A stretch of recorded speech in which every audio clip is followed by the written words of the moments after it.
ನಾನು ಮನೆಯಲ್ಲಿನೇ ಚಪ್ಪಲ್ ಮಾಡಿದ್ದೀನಿ ನೋಡ್ರಿ.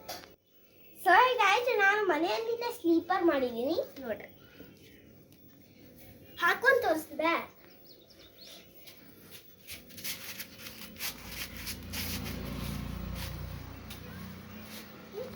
ಈ ಕಡೆ ಹಾಕ್ತೀನಿ. ಹೆಂಗಿದ್ದಾರೆ ಹಿಂಗೆ ಮಾಡ್ಬೇಕಂದ್ರೆ ನಾನು ನಿಮಗೆ ಹೇಳ್ತೇನೆ.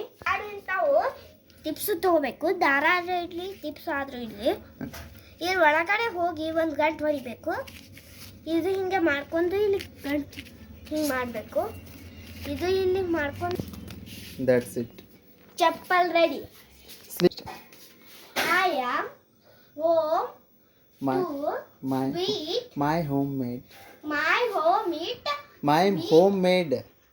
my homemade slipper ready. Slipper is ready. Slipper is ready. I am ready to walk. I am ready to walking. For watching, love you, take care, bye.